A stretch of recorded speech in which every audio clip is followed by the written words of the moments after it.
China నేను బాత్పాటి శేషు ఆంధ్రప్రదేశ్లో ఉన్న ప్రజలందరికీ, ఓటర్లందరికీ, మిత్రులకి, శ్రేయోభిలాషులకి అందరికీ కూడా మొత్తం ఆంధ్రప్రదేశ్లో మొత్తం ప్రజానీకానికి, మిత్రులకి, శ్రేయోభిలాషులకి, సోదరి అందరికీ కూడా ఇదే నా నమస్మాంజలి ఘటిస్తున్నాను మీ అందరికీ కూడా. ఇప్పుడు మన ఆంధ్రప్రదేశ్లో చాలా సహజ వనరులు ఉన్నాయి, అలాగే ఎన్నో గనులు ఉన్నాయి. అవన్నీ కూడా మన ఆంధ్రప్రదేశ్ నుంచి ఉత్తరాది వారు దోచుకుపోతుంటే మన ఆంధ్రప్రదేశ్లో ఉన్న అన్ని పార్టీల నాయకులు అలాగా చోద్యం చూస్తున్నారని ఎవరు కూడా ఏం మాట్లాడతలేదు. ముఖ్యంగా మన ఆంధ్రప్రదేశ్ను ప్రపంచంలోనే అబ్రకం మైకా ఉత్పత్తిలో ప్రపంచంలోనే మన ఆంధ్రప్రదేశ్ మైకా అంటే అబ్రకం. అది గూడూరు నుంచి నెల్లూరు వరకు ఆ మేఖలా ఉంది. మైకా ప్రపంచంలోనే ఆంధ్రప్రదేశ్లో ఉత్పత్తిలో ప్రథమ స్థానంలో ఉంది. అలాగే కోడిగుడ్లు ఉత్పత్తిలో తూర్పుగోదావరి జిల్లా ప్రథమ స్థానంలో ఉంది. అలాగే మన కడపలో సున్నపరాయి గనులు, అలాగే వజ్రాల గనులు, బంగారం గనులు, రాగి గనులు, ఇలా శ్రీకాకుళం జిల్లాలకు వెళ్తే, తూర్పునున్న శ్రీకాకుళం జిల్లాలో వెళ్తే బాక్సైడ్ గనులు అంటే అల్యూమినియం గనులు చాలా ఉన్నాయి. ఇవన్నీ కూడా ఉత్తరాది వాళ్ళు తోచుకుపోతున్నారు. అలాగే మన ఏ రైలు వెళ్ళినా, ఏ ట్రైన్ వెళ్ళినా ఆంధ్రప్రదేశ్ని క్రాస్ చేసి వెళ్ళాలి. ఢిల్లీ నుంచి ఒక కలకట్టా వెళ్ళినా హైవే మన ఆంధ్రప్రదేశ్ నుంచే క్రాస్ చేసి వెళ్ళాలి. లారీలు కానీ, లోడు లారీలు కానీ, వాహనాలు కానీ, లేకపోతే రైళ్ళు కానీ, ప్రతిదీ కూడా మన ఆంధ్రప్రదేశ్ నుంచే క్రాస్ చేసి వెళ్ళాలి.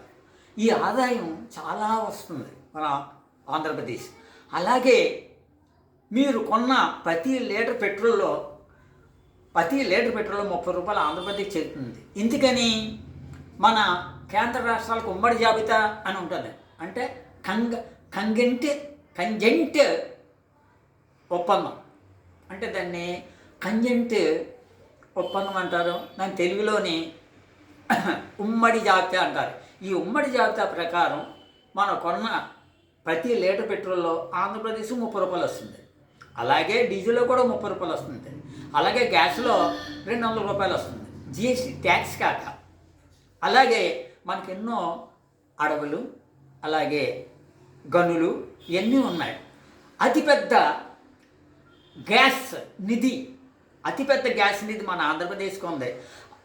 గోదావరి, సప్త గోదావరిలోని, అలాగే మన కృష్ణా గోదావరి బేసిన్లోని ఇవన్నింటిలో కూడా గ్యాస్ నిధి నిక్షేపాలు ఉన్నాయి. ఇవన్నీ కూడా ముఖేష్ అంబానీ పట్టుకుపోతున్నాడు ఇక్కడి నుంచి.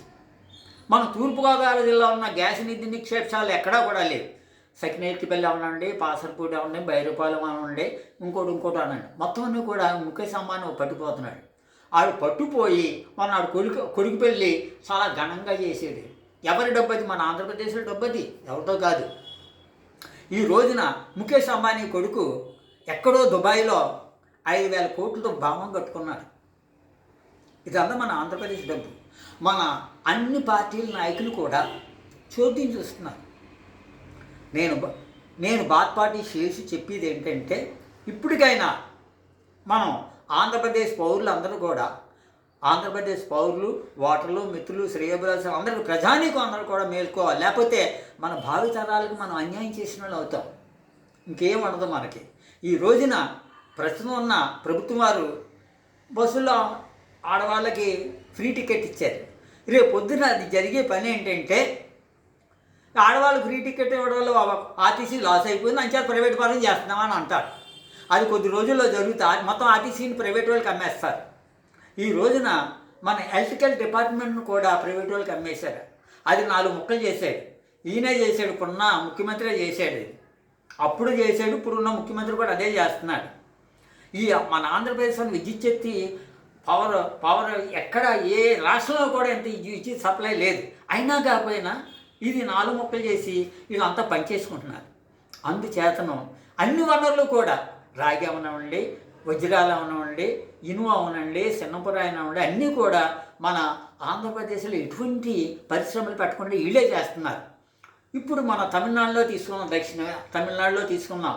తమిళనాడులో ఉన్న పరిశ్రమలు ఎక్కడా లేవు. ఏంటి మన దీపావళి సామాన్లు కానీ, అగ్గిపెట్టెలు కానీ, రైల్వే కోచ్లు కానీ, సిమెంట్ ఫ్యాక్టరీలు కానీ, లేలాండ్ కంపెనీలు కానీ అన్నీ అక్కడే ఉన్నాయి. అలాగే కేరళ రాష్ట్రం ఎంతో సుగంధ ద్రవ్యాలకే రాజు, ఆ కేరళ ప్రపంచానికే రాజు. మన ఆంధ్రప్రదేశ్ ఉన్న ఈ యొక్క అన్ని పార్టీల నాయకులే దీన్ని ఎటు రానియకుండా చేసుకున్న షుగర్ ఫ్యాక్టరీలు కూడా బయటికి వెళ్ళిపోయినాయి, అవి కూడా లేవు. ఎటువంటి పరిశ్రమ ఊరికే చెప్తున్నారు ఏమని, విదేశాల నుంచి పెట్టుబడులు వస్తాయని. విదేశాల నుంచి పెట్టుబడులు వాళ్ళెందుకు మన ఆంధ్రప్రదేశ్లో పెడతారు? పెట్టరాళ్ళు. వీళ్ళు మొత్తం ఇప్పుడున్న ఆంధ్రప్రదేశ్ మంత్రులు అందరూ కూడా విదేశాల్లో ఉన్నారు. ప్రస్తుతం విద్యాశాఖ మంత్రి కూడా విదేశాల్లో ఉన్నారు, పిల్లలతో తేలిపోయి. మరి ఈయన విద్యాశాఖ మంత్రి అయితే విద్యాశాఖను డెవలప్ అభివృద్ధి చేయాలి కానీ విదేశాల్లోకి ఎందుకు? అందుచేత ఇప్పుడైనా మన ఆంధ్రప్రదేశ్ ప్రజలందరూ కూడా, ఓటర్లందరూ కూడా, మిత్రులు శ్రేయోభిలాషులు అందరూ కూడా మేల్కొని మన ఆంధ్రప్రదేశ్ యొక్క నిధి నిక్షేపాలు ఇక్కడి నుంచి తరలిపోకుండా ఉత్తరాది వారు దోచేయకుండా మీరే కాపాడుకోవాలి.